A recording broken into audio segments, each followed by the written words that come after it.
এই দেখো একটা ওভারির অনেকবার স্ট্রাকচার দেখিয়েছি, এবার একটু ডিটেলে বুঝতে পারবে তোমরা। প্রথমে যদি কম বুঝতে পারো, দেখো এই ব্লাড ভেসেলগুলো দিয়ে পুরো মেডুলা অঞ্চলে পুরো ব্লাড সাপ্লাই হয়েছে, দেখবে এগুলো সব মেডুলা অঞ্চল, মেডুলা এরিয়া।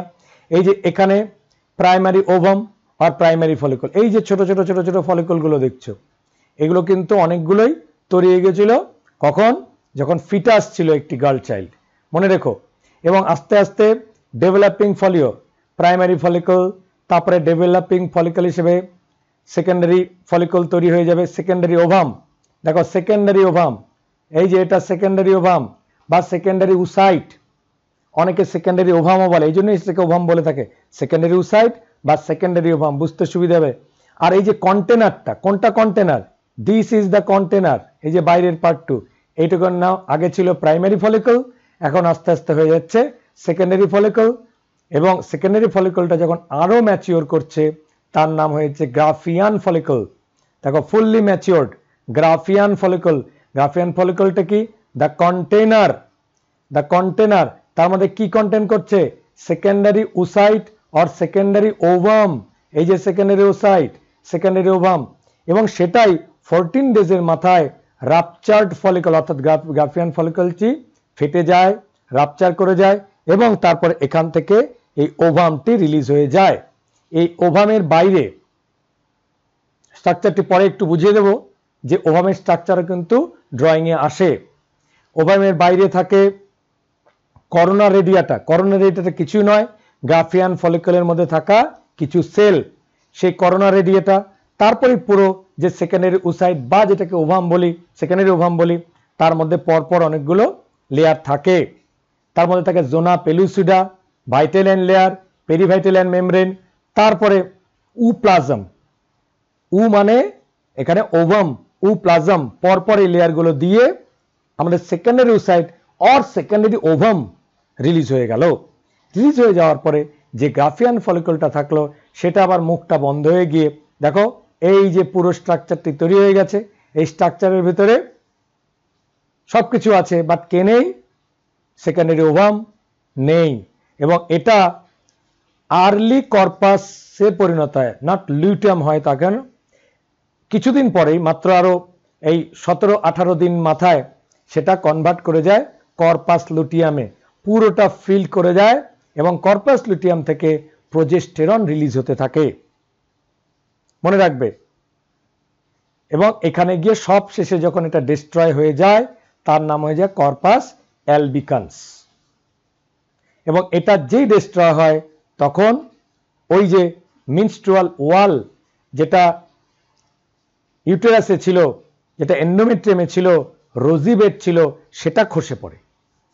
কোনটা খসে পড়ায়, খসে পড়ায় এই যে destruction of the corpus luteum, যেটা কর্পাস অ্যালবিকান্সে কনভার্ট করে যায়, ঠিক তখনই মিনস্ট্রুয়েশন ফ্লো শুরু হয়। আমি এক এক করে বলে যাচ্ছি, পরে গোটাটাকে আমি গল্প করে বলবো। এই ছবিগুলোর কথা মনে রেখো, এই ছবিগুলোর প্রসঙ্গ টেনে তোমাদের বিষয়গুলোকে আরো ক্লিয়ার করে দেব মিনস্ট্রুয়েশনের সময়। দেখো একই রকম ছবি আগে থেকে একটু দেখালাম। প্রাইমারি ফলিকল, যা আমাদের প্রাইমারি উসাইট থাকবে, উসাইট থেকে গেল, তারপরে সেকেন্ডারি ফলিকল, তার ভেতরে থাকবে সেকেন্ডারি উসাইট, এটাও কিন্তু সেকেন্ডারি উসাইট, কিন্তু আস্তে আস্তে যখন তার কন্টেনারটা আরো ম্যাচিউর হয়ে গেল, দেখো ছোট ছিল বড় হয়ে গেল, তার নাম হয়ে গেল গ্রাফিয়ান ফলিকল। তারপরে এগ অর ওভাম, কোন ovum, secondary oocyte, secondary ovum, যাই বলো না কেন, সেকেন্ডারি উসাইট, সেকেন্ডারি ওভাম বেরিয়ে এলো। বেরিয়ে এসে তারপরে তো ওভাম তার ওভামের কাজ করছে কোথায় গিয়ে, গ্রাফিয়ান ফলিকল, সেটা গিয়ে ফ্যালোপিয়ান টিউবে করছে, আর ওইদিকে গ্রাফিয়ান ফলিকলটা কনভার্ট করে যায় কর্পাস লুটিয়ামে, এবং আস্তে আস্তে ডিজেনারেট করে যায় নেক্সট 14 দিনে, এবং সেভাবে মেনস্ট্রুয়েশন ফ্লো আবার শুরু হয়ে যায়। এই সেই আমাদের উজেনেসিসের ছক, এটা ক্লাসিক্যাল ছক, এটাকে তোমাদের ডিরেক্ট কপি করতে হবে, কপি করে এটা লিখতে হবে। এক্সামে কিন্তু আসবেই আসবেই আসবেই, হায়ার সেকেন্ডারিতে অল্টার করে করে আসে। এবছর যদি স্পারমাটোজেনেসিস আসে, পরের বছর আসে উজেনেসিস, উজেনেসিস স্পারমাটোজেনেসিস অল্টার করতেই থাকে। কোন কোন এক বছর একটা রিপিট করতে দেখেছি, বা কোন বছর রিপিট করে দেবে বলা যায় না, তাই স্পারমাটোজেনেসিস উজেনেসিস দুটোই পড়তে হবে। স্পারমাটোজেনেসিস পড়লে তার নামের সঙ্গে সিমিলারিটি করে তোমরা উজেনেসিস পড়তে পারো। ঠিক একই রকম ভাবে স্পারমাটোগোনিয়ার মতো এখানে আছে উগোনিয়া, তারপরে প্রাইমারি উসাইট। এই অবস্থাটুকু ফিটাল লাইফে চলে, মনে রেখো ফিটাল অবস্থায় চলে, ফিটাল ডেভেলপমেন্টে চলে, এটা মাথায় রাখতে হবে। এখানে কিন্তু ক্রোমোজোম কনফিগারেশন 2n থাকে। তারপরে বার্থ চাইল্ডহুড টু পিউবার্টি এইটুক সময়ের মধ্যে একটা অ্যারেস্ট কন্ডিশনে থাকে। তারপরে যখনই অ্যাডাল্টহুড শুরু হয়, মানে পিউবার্টি শুরু হয় 9-10 বছরে, তখন গিয়ে সেকেন্ডারি উসাইট ফর্ম করে এবং ফার্স্ট পোলার বডি আর প্রাইমারি পোলার বডি ফর্ম করে। সেটা কখনো সেকেন্ডারি উসাইটের গায়ে লেগে থাকে, কখনো ডিজেনারেট করে যায়। তারপরে যখন স্পার্ম এসে কন্ট্যাক্ট করে,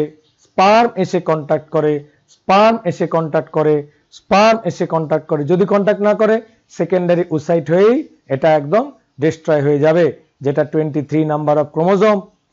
এবারে দেখো ওভাম যেটা মেন রিলিজ হয়ে গেল সেটা কোথায়, সেটাও স্পার্মের সঙ্গে কন্ট্যাক্ট আসার পর সেটা ওভামে কনভার্ট করলো, সেকেন্ডারি পোলার বডি তৈরি হলো, সেকেন্ডারি পোলার বডিটা ওভামের গায়ে লেগে থাকলো, তারপরে স্পার্মের থেকে সেন্ট্রিওল এসে স্পিন্ডেল তৈরি করলো, তারপরে সেটা ফার্টিলাইজড ওভাম হয়ে গেল। এইভাবে উজেনেসিস পার্টটা চলতে থাকে। টোটাল ছকটা মনে রাখবে। Information: a large number of this follicle degenerate during phase of birth to puberty।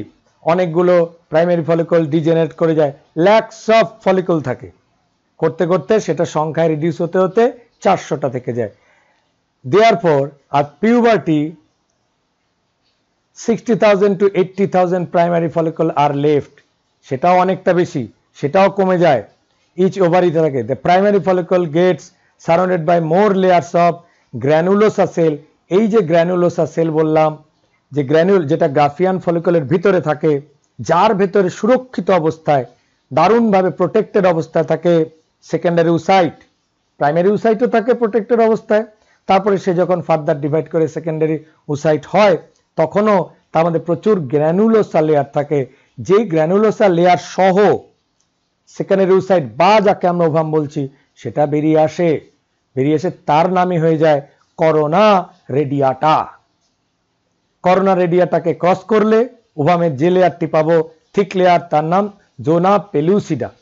Zona পেলুসিডাকে cross করলে পাবো পেরিভাইটেলাইন মেমব্রেন। পেরিভাইটেলাইন স্পেস থাকে, ভাইটেলাইন লেয়ার থাকে, ভাইটেলাইন লেয়ার পার করলে পাবো উপ্লাজম। নর্মাল সেল হলে সাইটোপ্লাজম বলতাম। এটা যেহেতু উজেনেসিস পড়াচ্ছি, কিন্তু তার আগে আরেকটা স্টেজ হয়, মনে রাখবে। ওখানে যেমন স্পার্মাটিড হয়েছিল, এখানে উটিড নামেও আরেকটা স্টেজ সাবস্টেজ হয়। স্পার্মাটিড ছিল, তাহলে কি এখানে কি হবে, এখানেও উটিড বলে আরেকটা দশা হয় সেকেন্ডারি উসাইটের ক্ষেত্রে দেখা যায়। দেখো এবার এই সেই গ্র্যানুলোসার লেয়ার নিয়ে যে সেলটা, যে সারাউন্ডিং কন্টেনারটা তৈরি হয় তাকে বলা হয় সেকেন্ডারি ফলিকল। আর সেকেন্ডারি ফলিকলটা ম্যাচিওর করলে কি হবে বলতো, হবে গ্রাফিয়ান ফলিকল। দেখো ওগোনিয়া সেল এক এক করে আমাদের ডিভিশন করছে। ওগোনিয়া ফিটাল এরিয়া থেকে প্রাইমোরডিয়াল ফলিকল, যেটা বার্থ থেকে শুরু করে পিউবার্টি পর্যন্ত থাকে। তারপরে প্রাইমারি ফলিকল অল্প লেয়ার, একটাই লেয়ার। তারপরে সেকেন্ডারি ফলিকল দুটো বা তিনটে লেয়ার তৈরি হয়। এবং এটাও যদি পরের ছবিতে ম্যাচিউরিটি দেখানো যায় তারপরে হবে গ্রাফিয়ান ফলিকল। গ্রাফিয়ান ফলিকলের ভিতরে যে সেলটা থাকবে সেটি সেকেন্ডারি উসাইট। এই অবস্থাতে বেরিয়ে আসবে, এটাকে সেকেন্ডারি উসাইট বা সেকেন্ডারি ওভামও বলে। The secondary follicle soon transform into a tertiary follicle, তিনটে লেয়ার তৈরি হবে, which is characterized by fluid filled cavity called antrum। অর্থাৎ গ্রাফিয়ান ফলিকলের ভিতরে যে স্পেসটা থাকবে এটাও এক্সামের জন্য ইম্পর্টেন্ট। মনে করো অল ইন্ডিয়া এক্সাম, বেস এক্সামগুলো যেগুলো অ্যান্ট্রাম পার্টটা আসে কোনটা, ওই যে গ্রাফিয়ান ফলিকল দেখিয়েছিলাম তার মধ্যে যে স্পেস তাকে অ্যান্ট্রাম বলা হয়। The theca layer is organised into a inner theca, যেটাকে বলে theca interna, and outer part is call theca externa. কোনটা? গ্রাফিয়ান ফলিকলের inner and outer layer.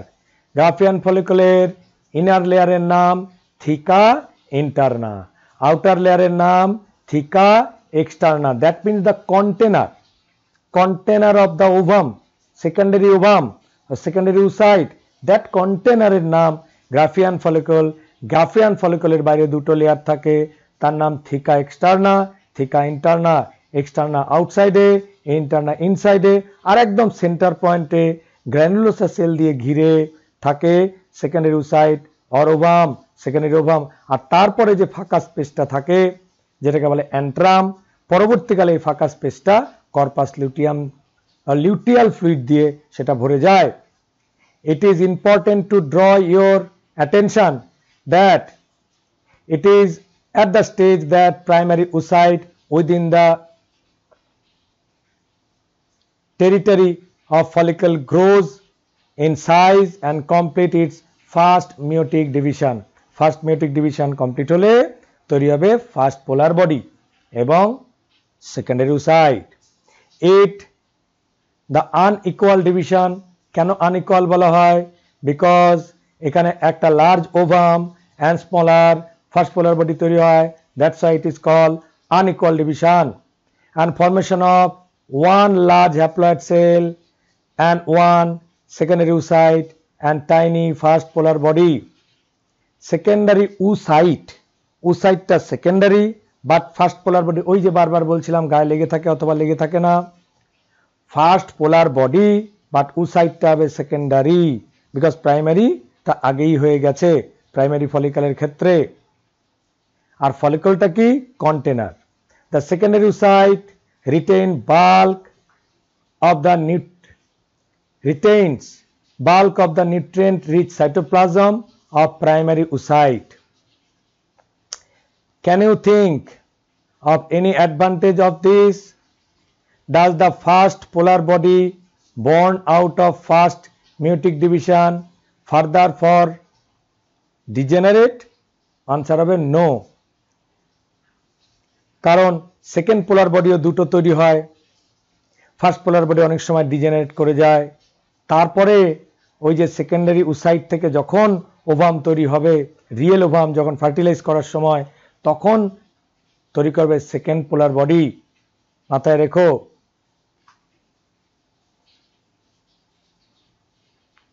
At present, we are not very certain about this. Answer হচ্ছে কেউ no বলে, কেউ আমরা certain নই। The tertiary follicle further changes into a mature form, which is called Graafian follicle. আগেই বলেছি। The secondary oocyte forms a new membrane called zona pellucida. আমি আগেই বলছি the secondary oocyte গ্রাফিয়ান ফলিকলের ভিতরেই জোনা পেলুসিডা একটা থিক লেয়ার তৈরি করে দেয়, কারণ যেটাকে ক্রস করে স্পার্ম এন্টার করে, জোনা পেলুসিডা। দ্য গ্রাফিয়ান ফলিকল নাও রাপচার্স, ভেঙে যায়। কখন রাপচার করে? menstrual সাইকেলের জেনারেলি 14 ডেতে, to release secondary oocyte or ovum from the ovary by the process is called ovulation. অর্থাৎ আগে ছিল স্পার্মিয়েশন, এখানে হচ্ছে ওভামের ফাইনাল রিলিজ, তার নাম ওভিউলেশন। এই যে দেখো আলটিমেটলি তোমাদের এই ছবিটুকু আগে দেখিয়েছিলাম সেকেন্ডারি oocyte অবধি, এখন টারশিয়ারি oocyte নামে আরেকটা স্টেজ, গ্র্যানুলোসার সেলগুলো দেখতে পাচ্ছ, আর এখানে গিয়ে যে মাঝখানে নিউক্লিয়াসটি দেখছো যার জন্য এটার নাম হয়েছে টারশিয়ারি oocyte, সেকেন্ডারি পরে এটা ডেভেলপ করেছে। তারপরে সবশেষে পিউবার্টিতে এসে প্রি ইভলিউটরি ফেজে আসে, তখন গিয়ে তৈরি করে গ্রাফিয়ান ফলিকল। ভেতরটাকে বলে অ্যান্ট্রাম, বাইরের দিকে গ্র্যানুলোসার সেল, এবং এখানে এসেই গ্রাফিয়ান ফলিকলটা ম্যাচিওর করে এবং জোনা পেলুসিডা তৈরি করে। এই জায়গায় একটা ক্লাসিক ছবি দেখছো, ওগোনিয়াম, oocyte, germinal vesicle pre-maturation, ovum and after mature this is the egg, এবং তার পাশে জোনা পেলুসিডা and granulosa layer। মনে রাখবে FSH এর পরে পরবর্তী স্টেজগুলো তৈরি হয়, আর LH এর পরে তারপরে তৈরি হয় আমাদের গ্রাফিয়ান ফলিকল। পরপর জায়গাগুলো দেখছো, শুরুতে সিস্টের মতো দেখায়, তারপরে প্রাইমর্ডিয়াল ফলিকল, তারপরে প্রাইমারি ফলিকল সিরিজটা মনে রাখবে, সেকেন্ডারি ফলিকল, এরপরে টার্সিয়ারি ফলিকল হয়, তারপরে চলে আসে অ্যান্ট্রাল ফলিকল বা টার্সিয়ারি ফলিকল, তারপরে গ্রাফিয়ান ফলিকল মানে ম্যাচিওর ফলিকলকে বলা হয়, এবং সবশেষে ওভিউলেশন। নামটা ওভিউলেশন, বাট এটা সেকেন্ডারি উসাইট এখান থেকে বেরিয়ে আসে। বাট একটা জিনিস মনে রেখো, মিওসিসের শুরুতে যখন ফিমেলরা জন্ম নেয় তখন কিছুদিন এই সেল ডিভিশন অ্যারেস্টটা থাকে। আমরা মিওসিসের সময় পড়িয়েছিলাম ওই যে ডিপ্লোটিন ডায়াকানেসিস্টম এগুলোতে, তার আগে অর্থাৎ প্যাকেটিং স্টেজের পরে সেগুলো অনেক দিন স্টেপ স্থির হয়ে থাকে। বিশেষ করে স্থির হয় কোথায়? মেটাফেজ পেটে, অর্থাৎ প্রফেজটা তো পার হয়ে যায়, এলজিপিডিডি হয়ে যায়, লেপটোডিন জাইগোটিন প্যাকেটিন ডিপ্লোটিন ডায়াকানেসিস এগুলো তো হয়ে যায়, কিন্তু যখন মেটাফেজে আসে তখন অ্যারেস্ট হয়ে যায়। ঠিক আছে, তখন আবার রিজাম্পশন হয়ে যায় বা শুরু হয়, এবং সবশেষে আবার কিছুদিনের জন্য অ্যারেস্ট হয়ে থাকে, স্পার্ম এলে বাকি ফার্টিলাইজেশনটা কমপ্লিট হয়। এইভাবে ডেভেলপমেন্ট হলো ফলিকুলার ফেজ। এটা একটু দেখে নাও। এবার স্পার্মাটোজেনেসিস, উজেনেসিসের মধ্যে কিছু ডিস্টিংক্ট পার্থক্য আছে। লোকেশন, স্পার্মাটোজেনেসিস টেস্টিসে হয়, oogenesis হয় ওভারিতে। Name of gamete produced, lifelong production and millions of gametes but fixed amount around 40 at maturity. Gametes per germ cell 4, এখানে gamete per cell 1 because first polar body and second polar body degenerate করে যায়। Beginning of the process, beginning at puberty, অর্থাৎ 11-12 বছর বয়সের ছেলেরা যখন প্রথম তাদের দাড়ি গোঁফ গজাতে শুরু করে তখন ফার্স্ট ডিভিশন শুরু হয় স্পার্মাটোজেনেসিসের ক্ষেত্রে, বাট oogenesisের ক্ষেত্রে কি হয়? বিগিনস ডিউরিং ফিটাল ডেভেলপমেন্ট, এখন অনেক আগেই হয়ে যায়। এবার timing of gamete formation, gamete ফর্মেশনের টাইমিং দেখে নিই। কন্টিনিউয়াস, এনি টাইম, শুয়ে বসে জেগে যাই থাকুক যে কোনো সময় স্পার্ম ফর্মেশন হতে থাকে, বাট ওয়ান্স এ মান্থ, যেটা মিনস্ট্রুয়াল সাইকেলে হয়ে থাকে। Very precious ovum. তারপরে এন প্রসেস,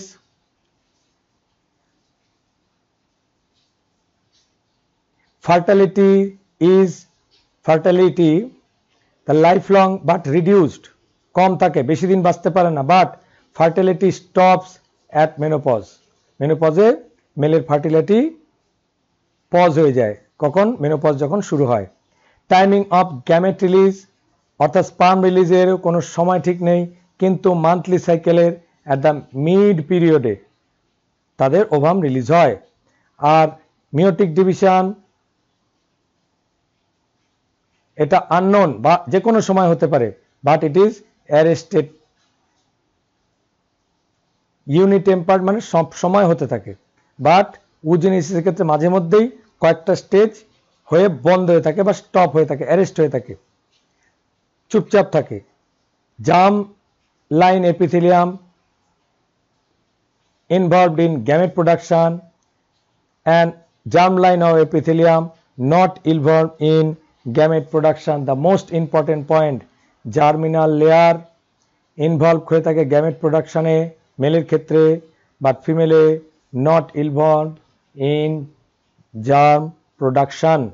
চলো এবারে আমরা দেখে নিই স্পার্মাটোজেনেসিস এবং oogenesisের মধ্যে ডায়াগ্রামেটিক রিপ্রেজেন্টেশন দুটোর পার্থক্যটা কি হতে পারে। পাশাপাশি দেখে নিয়ে বুঝতে পারবে, এবং দুটোর মধ্যে অনেক অংশে কিছু মিল আছে, আবার আলাদা যে অংশটি আছে সেই অংশটি তোমরা অবশ্যই এখান থেকে দেখে নেবে।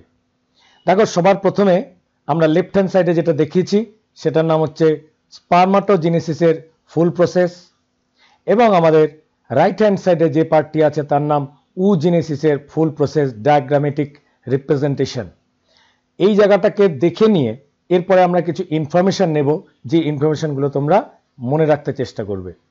আমি অনেকবার এটাকে নিয়ে বলেছি, আবারও বলেছি, এই ক্লাসটি কিন্তু প্রধানত একটু নিট ওরিয়েন্টেড, বারবার তোমাদের রিমাইন্ড দিয়ে দিচ্ছি যাতে করে ভালো করে তোমাদের ভিতরে ঢুকে যায়। দেখো, স্পারমাটোগোনিয়া, প্রাইমারি স্পারমাটোসাইট, ঠিক এখানেও রয়ে গেছে উগোনিয়া, প্রাইমারি ওসাইট। দেখো, দুটো ড্রয়িং কিন্তু প্রায় একই রকম। এবার আছে ফার্স্ট মিওটিক ডিভিশন, এখানেও আছে ফার্স্ট মিওটিক ডিভিশন, দুটোই একই রকম। যখন আমরা স্পারমাটোজেনেসিস পড়ি, এখানে কিন্তু সেলগুলো পরপর দেখো নর্মাল সিস্টেমে প্রথমে ফার্স্ট মিওটিক ডিভিশনে দুটো সেল হয়ে গেল, এবং তারপরে নেক্সটে এসে যখন সেকেন্ড মিওটিক ডিভিশন হলো সেখানে এসে চারটে স্পারমাটিড হয়ে গেল। স্পারমাটিড তারপরে পুরো ডেভেলপ করে গেল ফুললি, যেটা মেটামরফোসিস ঘটে যায়। মেটামরফোসিস হয়ে যাওয়ার পরে পুরো একদম চারটে আমাদের স্পার্ম তৈরি হয়, অর্থাৎ একটা মাইক্রোস্পোর মাদার সেল, বা বলা যায় যে মিওসাইট থেকে যেটা মেল বডিতে থাকে সেই ঘটনাটা স্পারমাটোজেনেসিস বলে আমরা পরিচিত। এরপর আমরা রাইট হ্যান্ড সাইডে আসছি, উজেনেসিসের প্রথম পার্ট দুটো বলে দিয়েছি, বার্থ অ্যান্ড চাইল্ডহুড পিউবার্টি। এইটুক পর্যন্ত সময় দেখো একটা অ্যারেস্টিং ফেজ চলে, এবং তারপরেই সব থেকে উল্লেখযোগ্যভাবে যেটা মনে রাখবে, ফার্স্ট পিউবার্টি। এই জায়গাটা কিন্তু একদম ভুলবে না। ফার্স্ট পিউবার্টি, প্রথম পিউবার্টি যখন শুরু হবে ঠিক তখনই আমাদের দুটো, এই যে সেল দুটো মিওটিক ডিভিশনে তারা ফরওয়ার্ড করবে, একটা ফার্স্ট পোলার বডি তৈরি করবে, সেকেন্ডারি ওসাইট।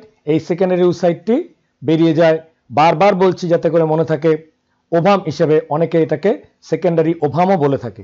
কিন্তু যখনই একটা স্পার্মের সঙ্গে মিট হবে তারপরেই কিন্তু এই যে সেকেন্ড পোলার বডি এবং রিয়েল ওভামটি তৈরি হবে। মনে রেখো, এইটি কিন্তু স্পার্মের সঙ্গে যদি অ্যাটাচ না হয় তবে কখনো এটা হয় না। এই জায়গাটা মেইন ডিফারেন্স তোমাদের বলে যাচ্ছি। এখন একটু কুইকলি এগোবো বিষয়গুলো আরো ভালো করে বোঝার জন্য। দেখো, যে ইনফরমেশনগুলো তোমাদের রাখতে হয় এগুলো তোমরা লেখার সময় ইউজ করতে পারো। যে উজেনেসিস, বিশেষ করে ফিমেলের কথাই বলছি যেহেতু আমরা, হ্যাজ থ্রি মেইন ফেজেস। একটা হচ্ছে মাল্টিপ্লিকেশন, অর্থাৎ কিভাবে মাল্টিপ্লাই হয়, তারপরে আছে গ্রোথ ফেজ, তারপরে ম্যাচুরেশন ফেজ, অর্থাৎ ম্যাচুরিটিতে কি করে আসে। খুব তাড়াতাড়ি বলে যে উজেনেসিসের প্রসেস লিখতে গেলে তোমরা এইভাবে লিখতে পারবে। মাল্টিপ্লিকেশন ফেজ, যেটা আমাদের মাল্টিপ্লাই করবে কিরকম, মিলিয়নস অফ উগোনিয়া, যেরকম স্পারমাটোগোনিয়ার ক্ষেত্রে বলেছিলাম, এখানে বলছি মিলিয়নস অফ স্পারমাটোগোনিয়া, অনেক অনেক স্পারমাটোগোনিয়া ফর্মড ইন ফিটাল স্টেজ, অর্থাৎ একটি গার্ল চাইল্ড যখন মায়ের পেটে থাকবে তখনই তার মধ্যে উগোনিয়া তৈরি হয়ে যায়। উগোনিয়া মাল্টিপ্লাই মাইটোটিক্যালি, খুব ইম্পর্টেন্ট, এরা মাইটোসিস করে, মিওসিস তখনও করে না ফিটাস অবস্থায়, অ্যান্ড ফর্মস প্রাইমারি ওসাইট। দেখো, প্রাইমারি, এটা অনেকবার বলেছি তোমাদের, আরেকবার রিপিট করছি যাতে করে মনে থাকে, নতুন ক্লাস নতুন ভাবে। নেক্সট রয়ে গেছে গ্রোথ ফেজ, অর্থাৎ এবারে একটু গ্রো করে নেবে। কিভাবে গ্রো করছে দেখো, longest phase of primary oocyte, এটা কন্টিনিউ করে সেভারেল ইয়ার্স পর্যন্ত, longest phase of primary oocyte, কারণ এটা দীর্ঘদিন ধরে থাকে। Cell arrested in diplotene phase, তোমরা যারা এর আগে ভালো করে আমার যে সেল ডিভিশন ক্লাসটি ভালো করে করেছিলে, বিশেষ করে মিওসিসে, তখন আমি বলেছিলাম ডিপ্লোটিন স্টেজে এসে এটা আটকে যায়, অ্যারেস্ট হয়ে যায় সেলটা। অফ প্রোফেজ 1 অফ মিওসিস, মিওসিসটা শুরু হয় কিন্তু শুরু হয়ে কমপ্লিট হয় না, এবং 10, 12, 15 বছর ধরেও এটা কখনো কখনো অ্যারেস্টেড ফেজে বা একই জায়গায় অবস্থায় থেকে যায়। কিন্তু যখন পিউবার্টি আসে, this condition last till puberty, puberty পর্যন্ত এটা এসে দাঁড়ায়। আমি কথাটা কিন্তু আরেকবার রিপিট করছি, কারণ এটা অনেকেই ভুল করে যায়, অনেকে ভালো করে মনে রাখে না, ভালো করে শোনে না, তার জন্য এটা অনেকে ভুলে যায়। যারা কনসেপ্ট নিতে চাইছো তারা এখান থেকে কনসেপ্ট নিয়ে নাও। পিউবার্টির সময় এসে পরবর্তী ফার্দার ডেভেলপমেন্ট বা ফার্দার মিওসিস 2 শুরু হয় সে সময়, এবং তারপরে ম্যাচুরেশন ফেজে এসে দেখো কি ঘটনাটা হয় সেটা আমরা একটু ডিসকাস করার চেষ্টা করছি।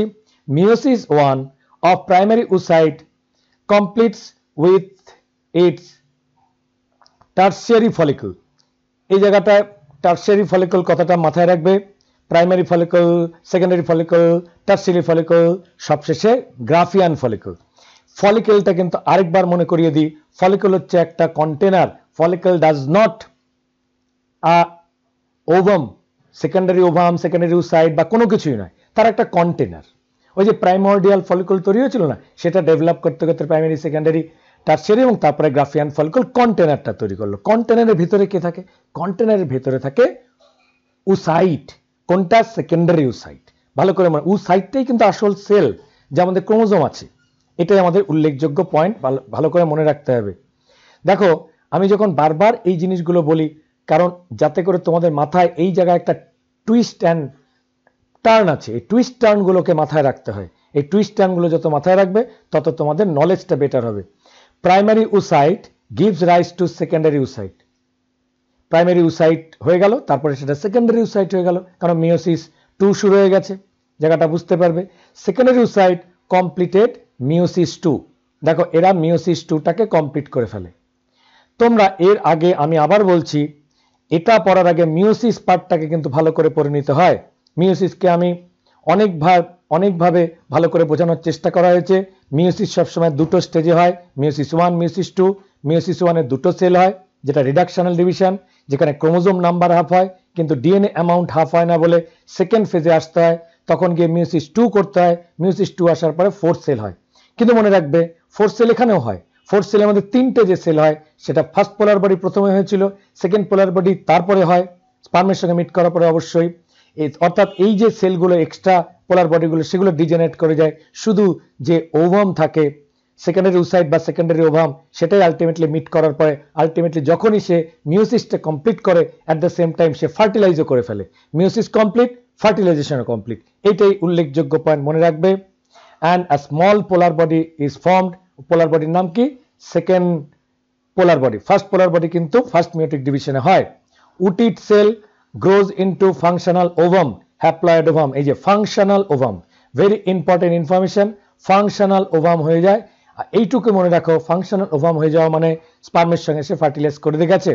Ovum is the female gamete. Ovum অবশ্যই ফিমেল গ্যামেট, এটাকে নিয়ে আমাদের কোনো সন্দেহের অবকাশ নেই। বারবার করে কথাগুলো বলছি যাতে করে তোমাদের ইজিলি মনে থাকে। In human, ovum is released from the ovary in the form of secondary oocyte. এটা অনেকবার বলেছিলাম, এবার একটা লিখিত তথ্য দিয়ে দিলাম যাতে তোমাদের ইজিলি মনে থাকে। Then maturation of secondary oocyte takes place in Fallopian tube. Maturation অর্থাৎ ফার্দার যে ডেভেলপমেন্ট, সেটা ফ্যালোপিয়ান টিউবের মধ্যে হয়, usually after the sperm has enter the secondary oocyte for fertilisation. এটা ইউজুয়ালি মনে রাখবে, ইউজুয়ালি হয়ে থাকে। অনেকগুলো জায়গায় কিন্তু তারা আবার হয় না, কিছু কিছু অ্যানিমেলের ক্ষেত্রে। আমরা যেহেতু হিউম্যান রিপ্রোডাকশন পড়াচ্ছি, সেই জন্য আমরা ইউজুয়ালি কথাটা বললাম, কারণ হিউম্যানের ক্ষেত্রে এই ঘটনাটা ঘটে, কিন্তু আদার অর্গানিজমের ক্ষেত্রে এই ঘটনাটি ঘটে না। সেই জন্য আমরা এটাকে ইউজুয়ালি পার্টটা বলে দিলাম। কাজে মনে রেখো, ইউজুয়ালি এটা পরেই হয়ে যায়, এই ডেভেলপমেন্টটা আমাদের পরে হয়। অর্থাৎ ফার্টিলাইজেশন এবং মিওসিস 2 কমপ্লিট হয়ে যাওয়া, এটা একসঙ্গেই হয়। ইনফরমেশনগুলো রাখলে ম্যাচুরেশন ফেজ। এরপরে যে ওভামটা বেরোলো, কোথায় ওভামটা ছিল আবার মনে করিয়ে দিই। প্রাইমারি, সেকেন্ডারি, টার্সিয়ারি ফলিকল, তারপরে হয়ে গেল Graafian follicle, fully mature follicle. ফলিকলটা কিরকম? একদম একটা কন্টেনার, তার মধ্যে প্রচুর গ্র্যানুলার টিস্যু থাকে। সেই গ্র্যানুলার টিস্যুগুলো সহ 14 দিনের মাথায় মিস্ট্রুয়াল সাইকেলে সেটা বেরিয়ে চলে আসে ওভারি থেকে, বেরিয়ে গিয়ে চলে যায় ফ্যালোপিয়ান টিউবে। বোঝা গেল ব্যাপারটা? নিশ্চয়ই বোঝা গেল। এবার ফ্যালোপিয়ান টিউবে যখন আসছে, আসলে সেটা কি? Secondary oocyte. বারবার বলছি, সেকেন্ডারি ওসাইট যখন বেরোলো, তার মধ্যে কি থাকে? তার গায়ের মধ্যে কতগুলো গ্রাফিয়ান ফলিকলে থাকার সময় যে গ্র্যানুলার সেলগুলো ছিল, সেগুলোকে নিয়েই সে বেরিয়ে আসে। কিন্তু তখন তার নাম হয়ে যায় করোনার রেডিয়াটা। এই ডায়াগ্রামটাও কিন্তু তোমাদের ছবি এঁকে ফেলতে হবে হায়ার সেকেন্ডারির জন্য। ভেরি ভেরি ইম্পর্টেন্ট ডায়াগ্রাম এটি। এর আগে আমি শুধু মুখে বলে দিয়েছিলাম, এখন ব্যাপারটাকে তোমাদের সামনে তুলে ধরছি একটু ডিটেলে। কাজে এই ডায়াগ্রামটা তোমাদের বইতেও ছবি আছে, বইতে মিলিয়ে দেখতে পারো। আর যদি এই ছবিটি মনে হয় তোমরা ড্র করে ফেলবে, এটাকেও পজ করে ড্র করতে পারো, খুব ভালো ছবি। তারপরে দেখো, দেখো ফলিকুলার সেলস, এই যে কিছু কিছু ফলিকুলার সেল আছে, করোনার এরিয়াটা একদম উপরের দিকে থাকে, ওই যে গ্রাফিয়ান ফলিকুলের সঙ্গে লেগে থাকে। এই যে সেলগুলো দেখছো, এই সেলগুলো এখানে রয়ে গেছে, এই যে ছোট ছোট সেল, প্রত্যেকটা ফলিকুলার সেল। এই ফলিকুলার সেলগুলো যেগুলো করোনার এরিয়াটা তৈরি করে, ভালো করে আমি আগেই বলে দিয়েছি, ফলিকুলার সেলস। এইবার যেই ফলিকুলার সেলকে পার করবে, তারপরেই দেখো একটা খুব ইম্পর্টেন্ট একটা মেমব্রেন রয়ে গেছে, যার নাম বলবে জোনা পেলুসিডা। কোনটা? এই যে ডার্ক, এই যে পুরো মোটা ধরনের, এই যে যেখানে আমার কার্সারটি নড়ছে, এই যে কার্সারটি নড়ছে, হোয়াইট করে দেখিয়ে দিই, কার্সারটি নড়ছে, এই যে যেখানে এই যে মোটা একদম কভারিং, একদম দুটো ডিস্টিংক্ট লেয়ার, ভালো করে ডিস্টিংক্ট লেয়ারটা মনে রেখো। এই যে রংটা কি, এখানে যেটা তোমরা অরেঞ্জ কালার দেখতে পাচ্ছ, অরেঞ্জ কালার, এই অরেঞ্জ কালার, এই পার্টটি হচ্ছে জোনা পেলুসিডা, অর্থাৎ এটি ভেরি থিক একটি মেমব্রেন তৈরি করে।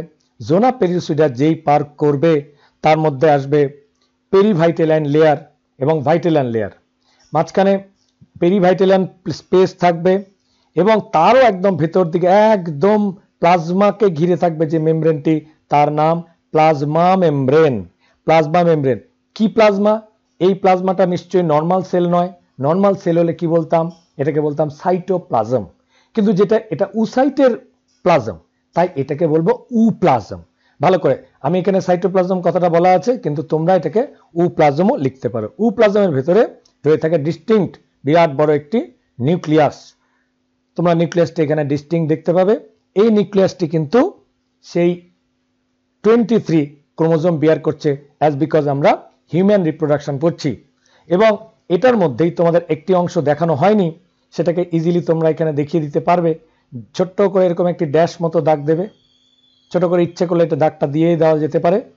তোমরা বিভিন্ন বইতে দেখবে এরকম একটি দাগ মতো দেওয়া আছে, ঠিক এই পাশে ছোট্ট করে একটা চেম্বার, এবং এই চেম্বারের মধ্যে একদম ছোট্ট করে আরেকটি, এখানে একটা ছোট্ট সেল থাকবে, সেই সেলটিকে বলবে পোলার বডি। এই পোলার বডির নাম second polar body.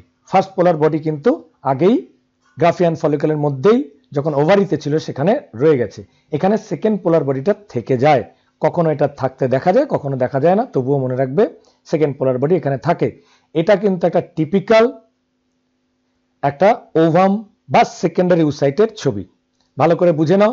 Mature follicle is known as Graafian follicle, এর আগেই বলে দিয়েছি।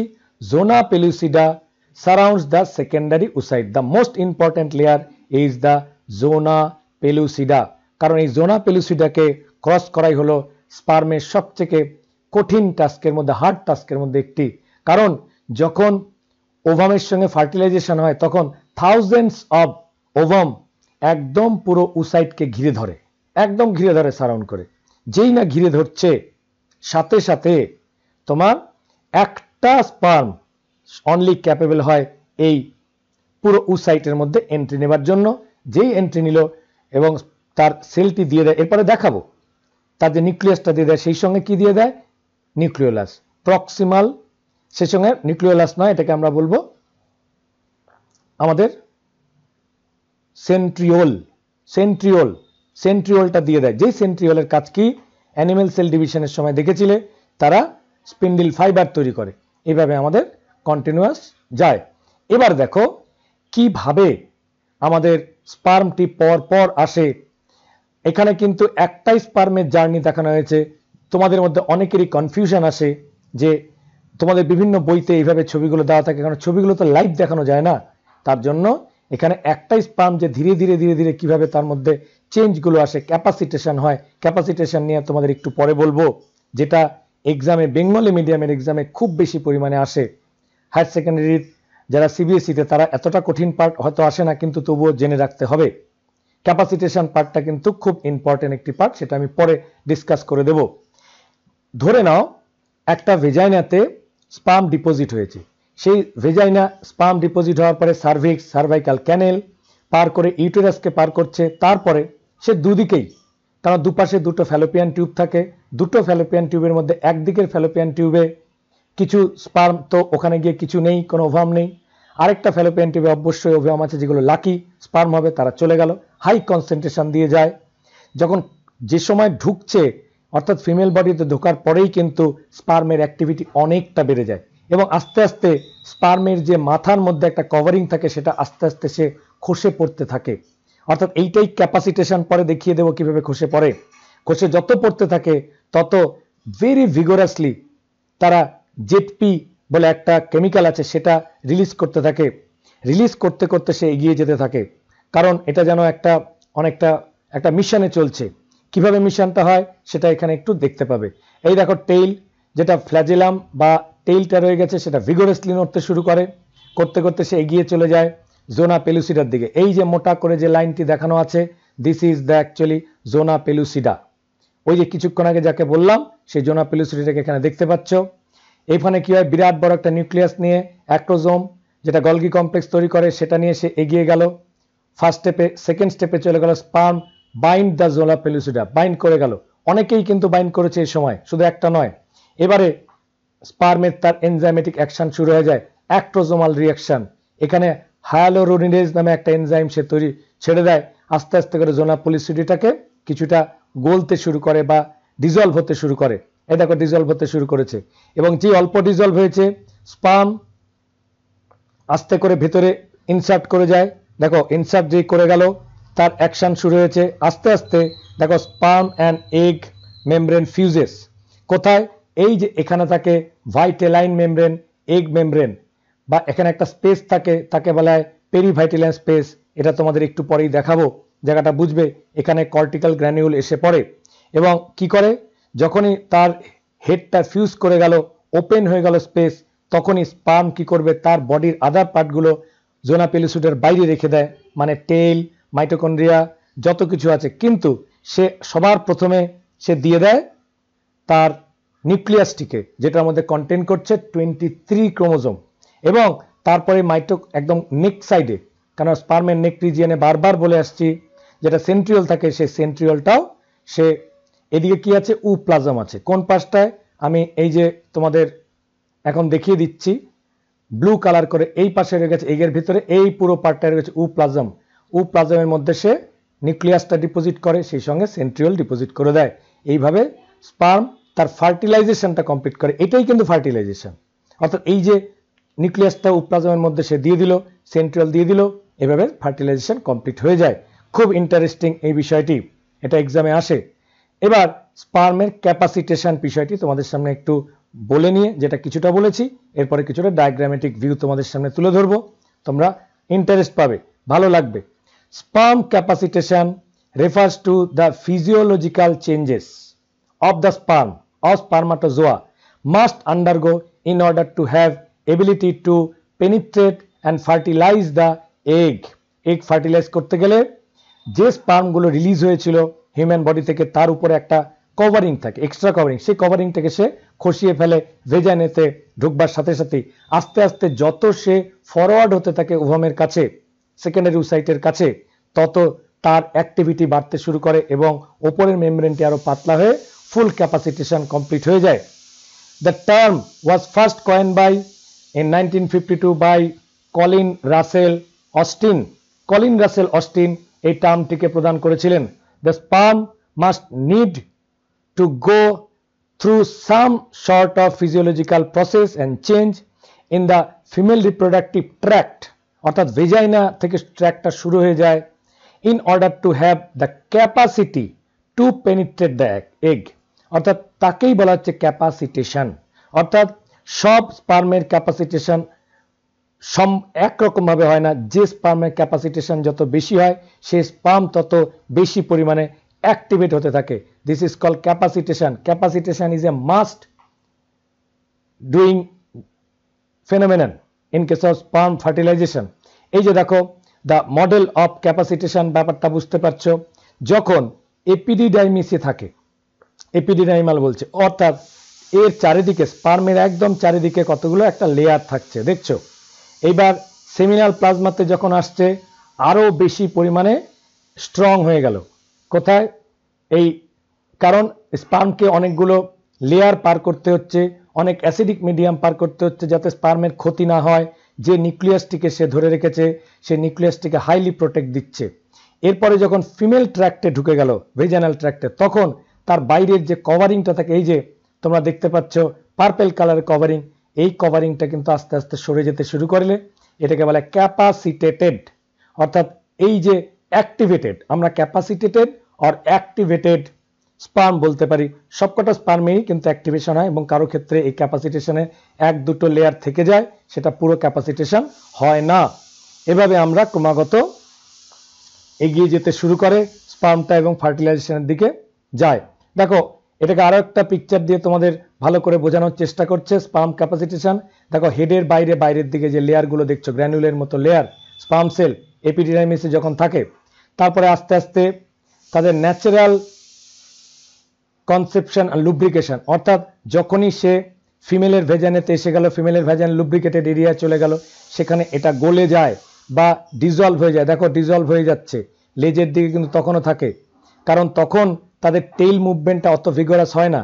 আস্তে আস্তে যখন ক্যাপাসিটেশন কমপ্লিট হয়ে যায়, অ্যাক্রোজোমাল ক্যাপ এক্সপোজ করে যায় এবং তারপরে দেখো এর বাইরের পুরো টেইল থেকেও গিয়ে যে একটা এক্সট্রা লেয়ার থাকছে, সেই লেয়ারটি পুরোপুরি সরে যাচ্ছে এবং তারপরে এই যে ছোট্ট করে ছবিটায় দেখতে পাচ্ছ, যেটা লাইভ দেখানো যাচ্ছে না, এরপরে লাইভ দেখানোর সুযোগ থাকলে তোমাদের বলে দেব, এখান থেকে গিয়ে এটা ক্যাপাসিটেশনটা কমপ্লিট হয়ে যায়। এটা তোমরা খুব ভালো করে দেখে নেবে এবং বুঝে নেবে। এটা এক্সেলেন্ট একটা ক্যাপাসিটেশনের তোমাদের উদাহরণ বা এক্সাম্পল সামনে নিয়ে চলবে। এটার কিছু ভিডিও আছে, ভিডিওগুলো তোমরা কাছাকাছি এলে দেখে যাওয়া যেতে পারে যে কিভাবে হাই স্পিডে আমাদের স্পার্মটা এন্ট্রি নিয়ে ফেলে। কোথায় স্পার্মটা এন্ট্রি নিয়ে ফেলে? একদম জোনা পেলুসিডার দিকে।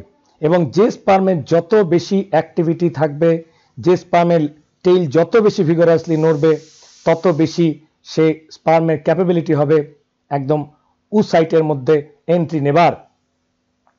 এবার events of capacitation consist of unmasking of receptor of the sperm itself, rendering capacity the reaching the environment of the female genital tract. The actual process of capacitation consisted of removal of glycogen coat. যে কোটটা বলেছিলাম, that is the গ্লাইকোজেনের একটা coat থাকে, glucose দিয়ে তৈরি যে membrane, সেই কোটটা থাকে on the sperm and facilitation of hyper reactive action and improve the motility. অর্থাৎ ওই যে বললাম যে তার যে মটিলিটি বা তার যে ভিগোরাস মুভমেন্ট সেটা বেড়ে যায়, যাতে খুব ভালোভাবে সেটা ভেতরে এন্ট্রি নিতে পারে।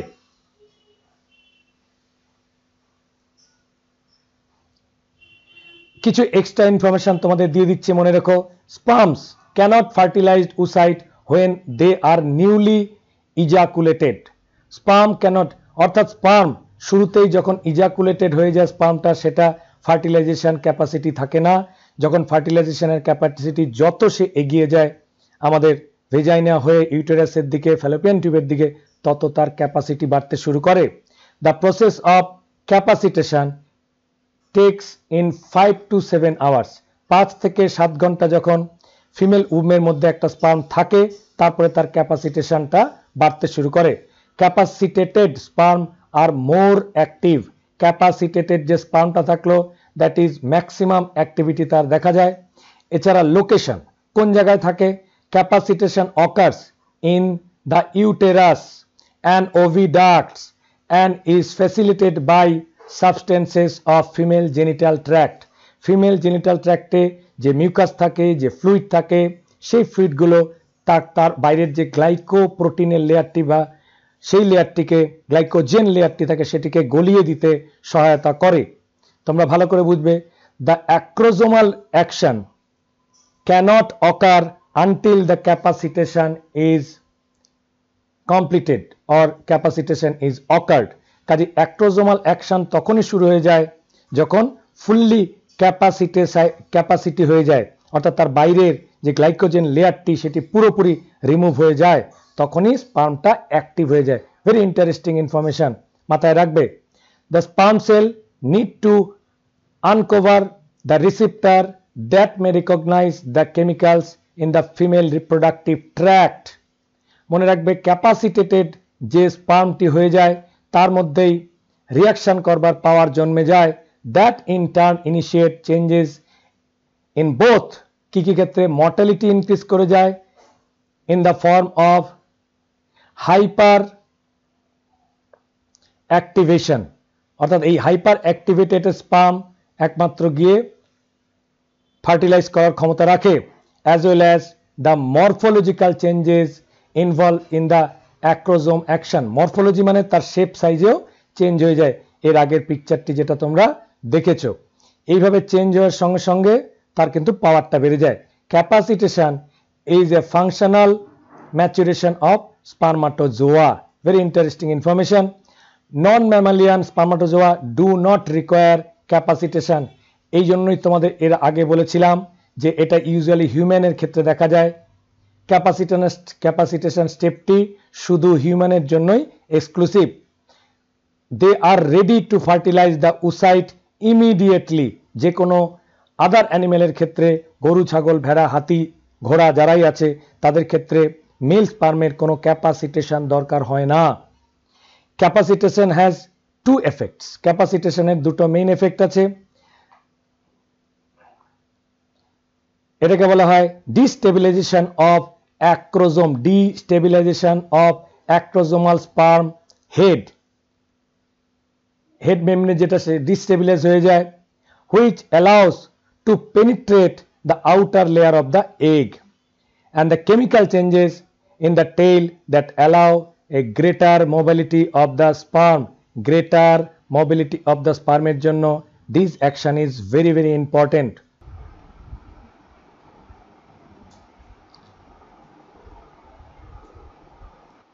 চলো এবার আমরা দেখে নিই স্পার্ম কি করে ফার্টিলাইজ করে এবং ওভামের সঙ্গে কি করে মেট করে।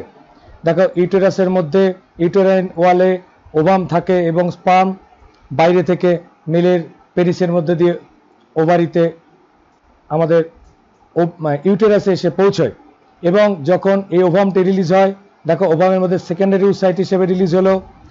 দুপাশে দুটো পোলার বডিকে দেখতে পাচ্ছ, অসংখ্য স্পার্ম জোনা পেলিসিডার চারিদিকে একদম ঘিরে থাকে, যেটাকে ক্যাপাসিটেটেড স্পার্ম বলা হয়, অর্থাৎ স্পার্মের বাইরে থেকে লেয়ারটি সরে যায়। এবং এই যে জোনা পেলিসিডের লেয়ারটিকে একটু বড় করে দেখানো হয়েছে, দেখো এই সময় ক্যাপাসিটেটেড স্পার্ম ভিগোরাসলি তার টেলটি নড়াচড়া করতে থাকে, দেখো এইভাবে। এবং এদের যে মুভমেন্ট ক্রমাগত বাড়তে শুরু করে এবং অ্যাক্রোজোমাল অ্যাকশন শুরু হয়। এবং দেখো বাইরে থেকে লেয়ারটি সরে গেল এবং ক্যাপাসিটেশন কমপ্লিট হয়ে গেল। আস্তে আস্তে এই স্পার্মটি মাথাটিও নড়তে শুরু করবে। জোনা পেলিসিডা এবং করোনা রেডিয়েটাকে সে অতিক্রম করে আস্তে আস্তে জোনা পেলিসিডাকে সে ক্রস করছে। আদার স্পার্মও আসার চেষ্টা করছে।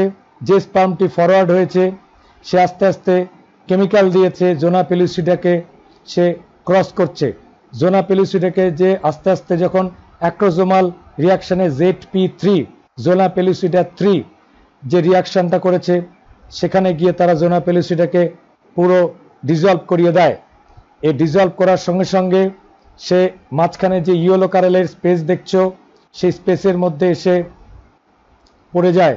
এখানে একটা কেমিক্যাল রিয়াকশন হচ্ছে, যে কেমিক্যাল রিয়াকশন পুরো জোনা পেলিসিডাকে ক্রস করে পেরিভাইটালাম স্পেসের মধ্যে এসে সেই স্পার্মটি এসে গেল এবং আদার পার্টগুলো পেরিভাইটালাম স্পেসেই রয়ে গেল।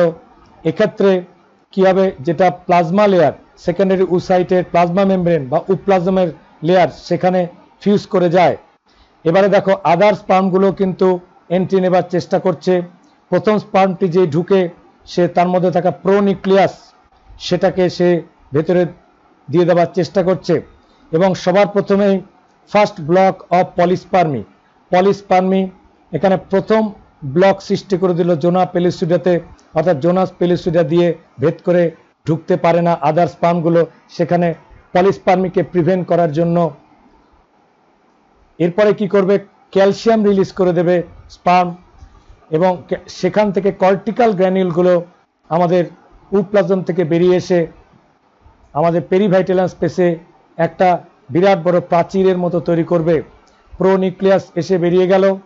এরপরে মিওসিস 2 হয়ে যাবে, যেটা আমি বারবার বলি মিওসিস 2, কারণ স্পার্মের সঙ্গে যে আমাদের সেন্ট্রিওলটা চলে আসে, সে সেন্ট্রিওলটা এসে সে একটা স্পিন্ডল তৈরি করবে, আলটিমেটলি ফিউশন হয়ে গিয়ে ফার্টিলাইজেশনটা হয়ে যাবে এবং জাইগোট তৈরি করবে। এবার আমরা চলে আসছি আমাদের important topic, that is the menstruation cycle. Menstruation নিয়ে আমাদের কৌতূহলের শেষ নেই। কখনো হাফ নলেজ, কখনো ফুল নলেজ, কখনো একদম নলেজলেস অবস্থায় আমরা সবসময় থাকি। এবং জানবে আমাদের এই সোসাইটিতে মেনস্ট্রুয়েশনের ব্যাপারে অনেক রকম মিসকনসেপশন আছে। আমরা আগে জানতে হবে, যদি ভালো করে জানি যে মেনস্ট্রুয়েশন বিষয়টা কি, কিভাবে হয়, কেন হয়, সেটা জানলে আমাদের অনেক মিসকনসেপশন আস্তে আস্তে দূর হবে। আমি যখন ছোট ছিলাম, যখন পড়াশোনাটা সবে শিখেছি, সে সময় মেনস্ট্রুয়েশন নিয়ে কথা বলাও যেন একটা অন্যায় ছিল। কিন্তু আস্তে আস্তে যখন এডুকেশন ক্রমাগত এগিয়ে গেছে, সিলেবাস কমিটি মেনস্ট্রুয়েশন বিষয়টিকে আমাদের সিলেবাসের মধ্যে এনেছেন, তারপরে দেখা গেছে যে মেনস্ট্রুয়েশন নিয়ে ধারণা আস্তে আস্তে অনেকটাই বদলে গেছে। মেনস্ট্রুয়াল হেলথ, সেটাকে তার প্রতি অনেকের কনসাসনেস বা সচেতনতা বেড়েছে। মেনস্ট্রুয়েশন একটা অত্যধিক স্বাভাবিক ঘটনা এবং একটি ফিমেল লাইফের বা হিউম্যান ফিমেলের জীবনে অত্যন্ত গুরুত্বপূর্ণ ঘটনা।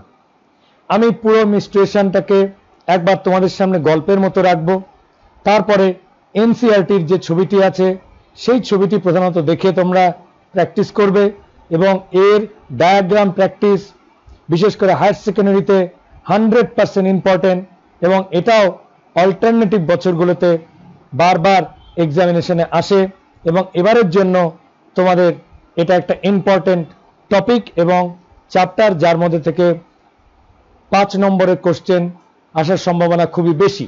এটা প্রত্যেক বছরই সম্ভাবনা থাকে।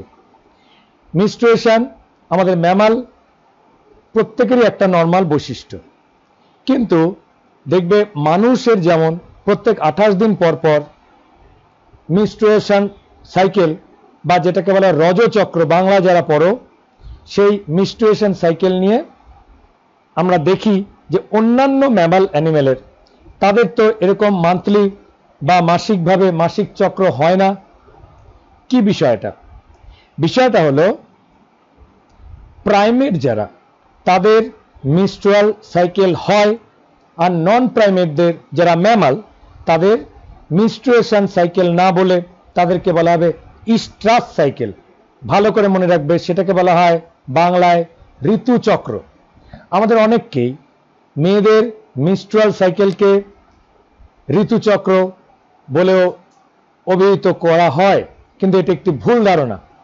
বাংলায় যারা পড়ছো এবং যারা ইংলিশ মিডিয়ামে পড়ছো, তাদের জন্য আমি টার্মগুলোকে আলাদা আলাদাভাবে বলবো, মনে রাখবে।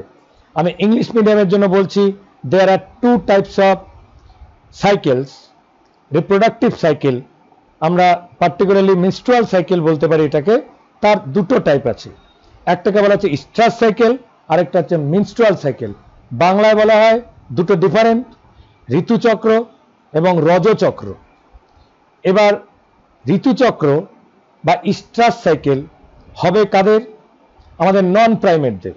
মানে ধরো ইঁদুর একটা ম্যামাল, র্যাট, তারপরে আবার ধরো তাদের কি, তাদের যখন রিপ্রোডাক্টিভ ফেজ শুরু হয়, ডগ, এদের দেখা যায় যে এরা কখন সিজনাল, এরা কিন্তু সারা বছর তারা রিপ্রোডাক্টিভ ওয়েতে অ্যাক্টিভ থাকে না।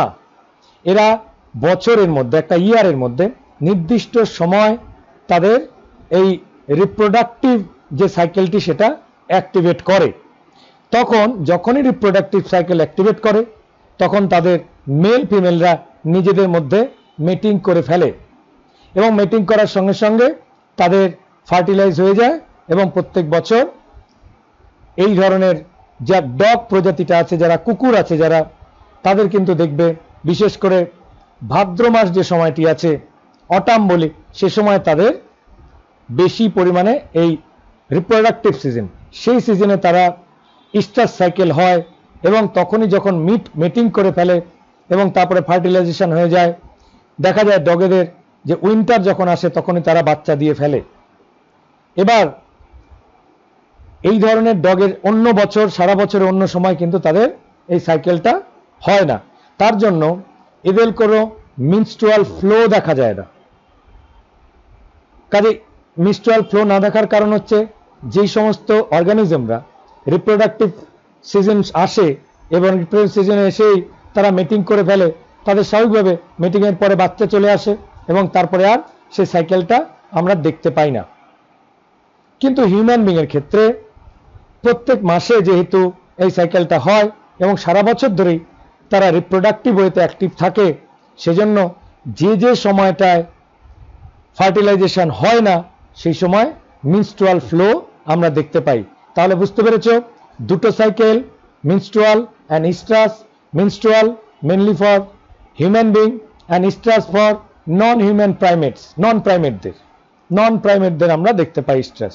তাহলে ঋতুচক্র, রজচক্র বুঝতে পেরেছো, রজচক্র হয় মানুষের, ঋতুচক্র হয় মানুষ বাদ দিয়ে নন প্রাইমেটদের। এই ইনফরমেশন দেওয়ার পরে আমি তোমরা যে গ্রাফটি দেখতে পাচ্ছ সেই গ্রাফ নিয়ে ডিসকাশন করব, কিন্তু তার আগে তোমাদের কাছে মিনস্ট্রুয়াল সাইকেলটাকে একটা ওভারভিউ অল্প একটু গল্পের আকারে রাখছি, যদি কিছুটা বুঝতে পারো। তারপরে আমরা কিছু লেখাগুলো আছে, কিছু ইনফরমেশন আছে যেগুলো কনভেনশনালি তোমাদের পড়িয়ে যাব এবং আমি নিজেও বলে যাব। কিরকম বিষয়টা হয়, মনে করো একটা ফিমেলের, অলরেডি আমি অনেক ডিসকাশনে বুঝতে পেরেছো তোমরা, একটা থাকে ইউটেরাস, ইউটেরাসের মধ্যে এন্ডোমেট্রিয়াম থাকে এবং আরেকটা অংশ থাকে ওভারি। অর্থাৎ প্রত্যেক মাসে ওভারিতে একটা চেঞ্জ আসে এবং এই চেঞ্জটাকে আমরা শুরু করব ওভারি দিয়ে।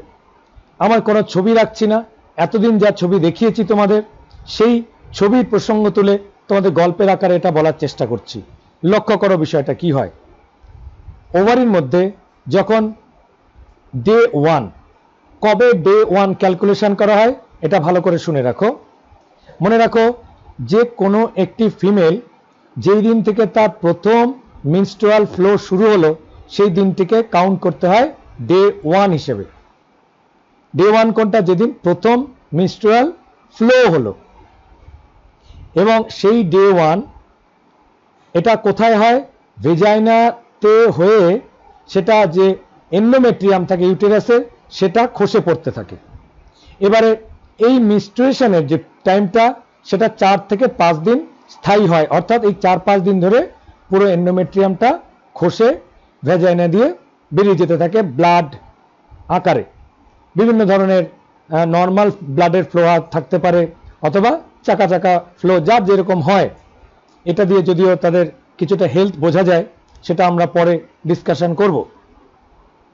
এবার যেদিন একদিন হলো সেই একদিনেই ওভারিরেও তো একদিন, ইউটেরাস খসে পড়ছে একটা দিন, সেই সেম ডেতে আবার ওভারিতে কি হয়েছে?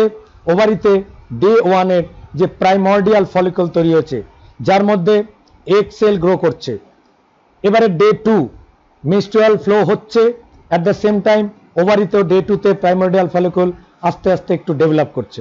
করতে করতে ডে 3, ডে 4, ডে 5 এগুলো দিন ধরে মিনস্ট্রুয়াল ফ্লো হয়ে যাচ্ছে। এইদিকে সেম টাইমে ওভারিতেও day 1, day 2, day 3, day 4, day 5, অর্থাৎ যে ফলিকলটা সেটা ধীরে ধীরে ম্যাচিওর করছে।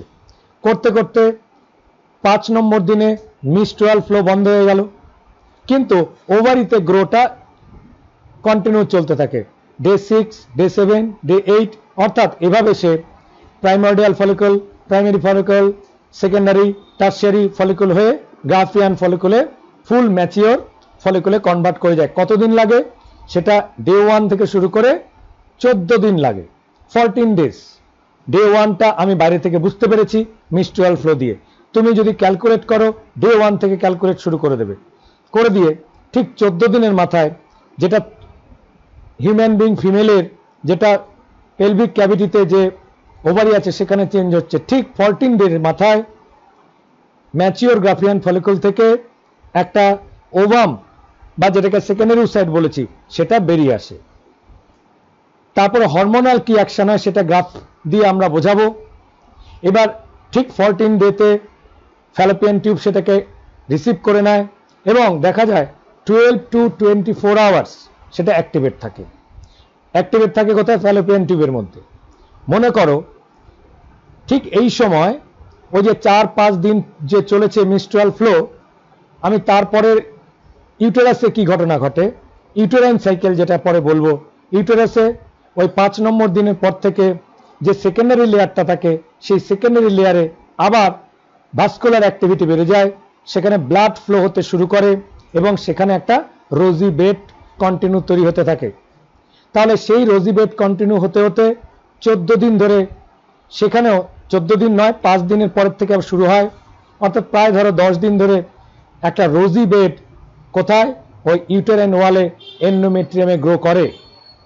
গ্রো করতে করতে দুটো কিন্তু প্যারালালি হয়, ওভারিতে গ্রাফিয়ান ফলিকল ডেভেলপ করছে, সেকেন্ডারি ওসাইট ডেভেলপ করছে ওখানে, এবং গ্রাফিয়ান ফলিকল থেকে যে বেরিয়ে গেল এন্ডোমেট্রিয়াম কিন্তু কিছু হয় না।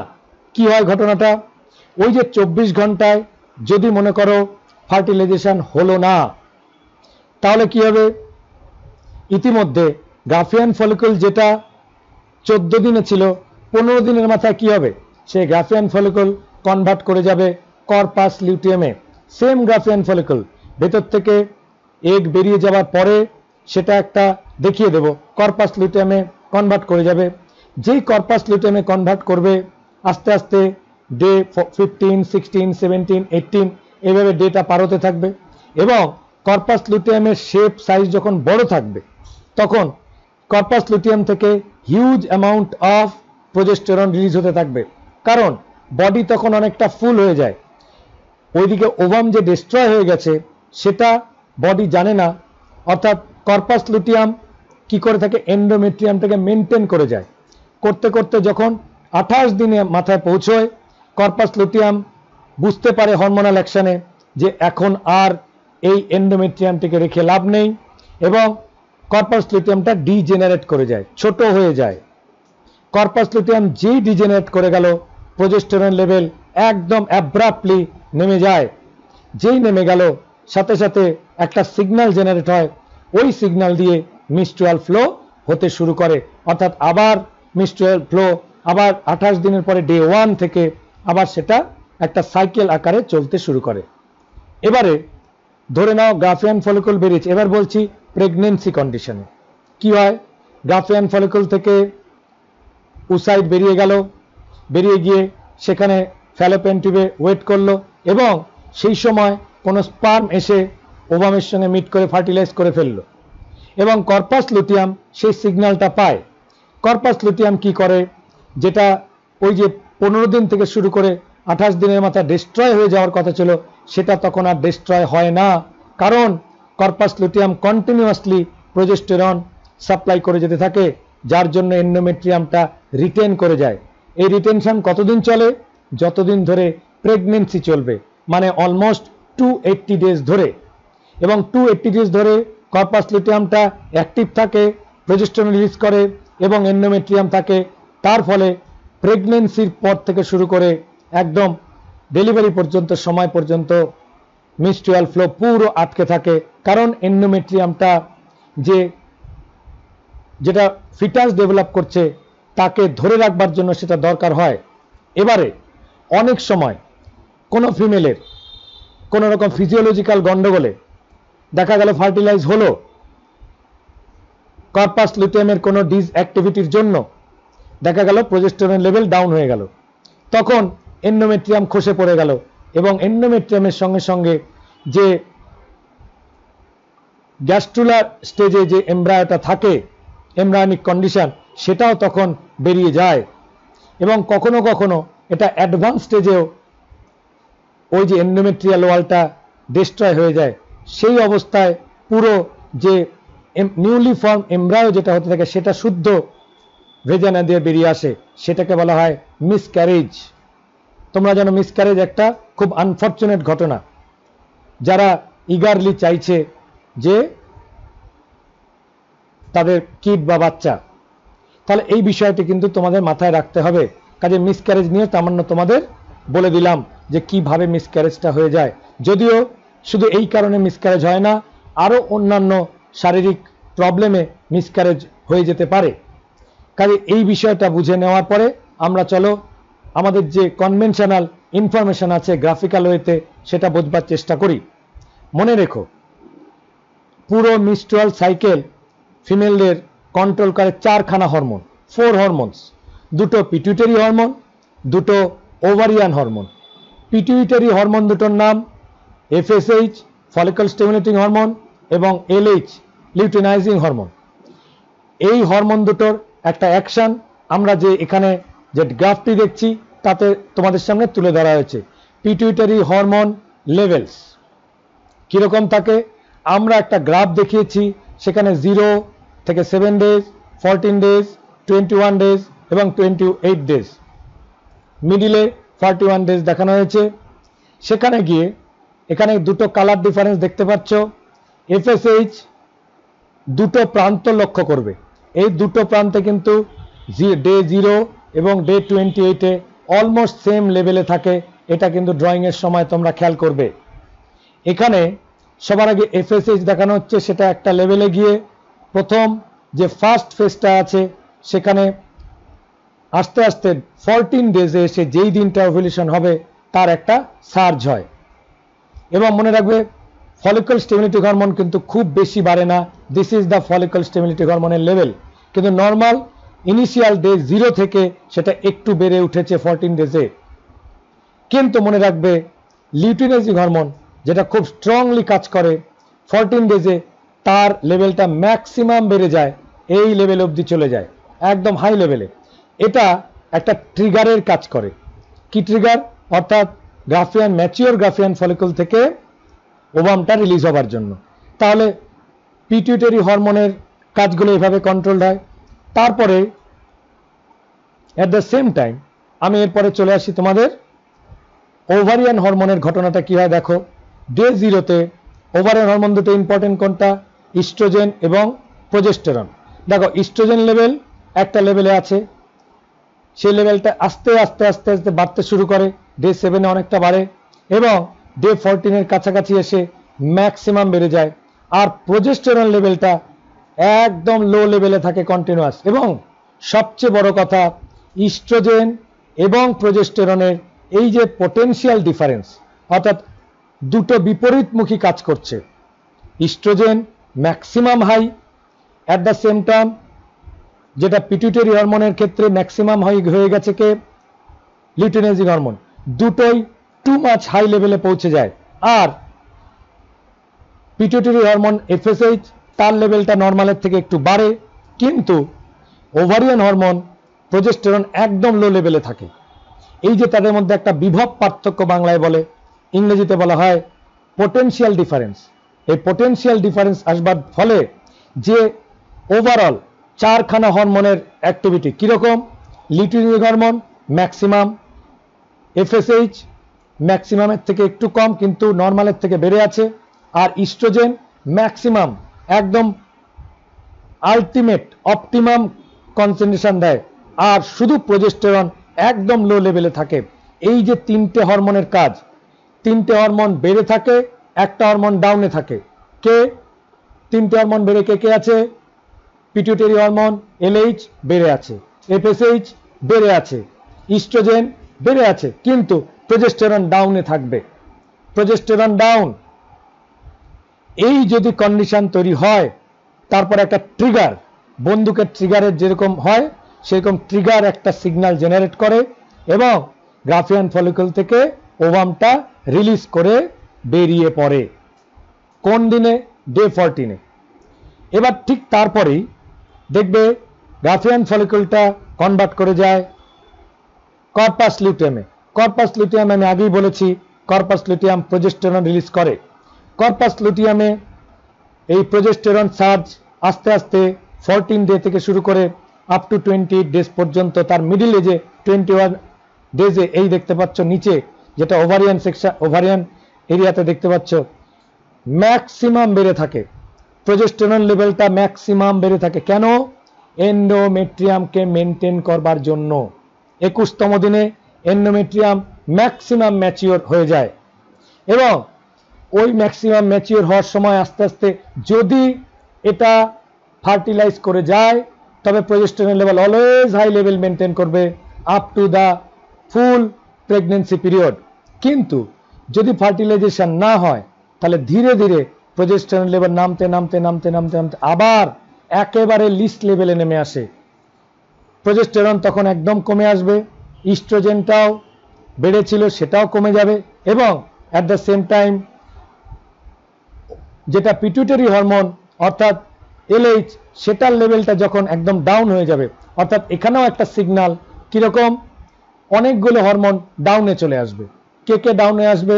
নাম্বার 1 প্রোজেস্টেরন ডাউন হবে, first signal progesterone down, FSH down, LH down, এবং ইস্ট্রোজেন লেভেল ফুললি ডাউন তো কখনোই হয় না, কারণ মেয়েদের এই রিপ্রোডাক্টিভ এজে ইস্ট্রোজেন অর্থাৎ ফিমেল বলে, কিন্তু আগের অর্থাৎ ইনিশিয়াল পজিশন অর্থাৎ প্রায় সবকটা হরমোন অলমোস্ট যখন ডাউন হয়ে গেল তখন আরেকটা সিগন্যাল জেনারেট করলো। মনে রাখবে, progesterone down, estrogen little down, ultimately down, FSH down, LH down, এই সবকটা ডাউন যখন হয়ে যাবে তখন আরেকটা ট্রিগার জেনারেট করবে। সেই ট্রিগারটা কি সেটা বলে দেবে, অর্থাৎ কর্পাস লুটিয়াম ডিজেনারেট করার সঙ্গে সঙ্গে সেই সিগন্যালটা বলবে এন্ডোমেট্রিয়ামে যে রোজি বেডটা তৈরি হয়েছিল সেটার আর দরকার নেই, সেই মান্থের জন্য সেটা শ্রেড করে পড়ে যাবে এবং মিনস্ট্রুয়াল ফ্লো আবার ডে 1 ক্যালকুলেট করে শুরু হয়ে যাবে, অর্থাৎ 21 ডেজের পরে আবার ডে 0 বা ডে 1 এভাবে আমরা ক্যালকুলেশন শুরু করব। এই যে গ্রাফিক্যাল রিপ্রেজেন্টেশন যেটা দেখালাম, আমার কথা শুনে একদম হুবহু মুখস্থ করে ফেলবে। এটা মুখস্থ না করলে কিন্তু তোমাদের এক্সাম রেডি তোমরা কিছুতেই হতে পারবে না।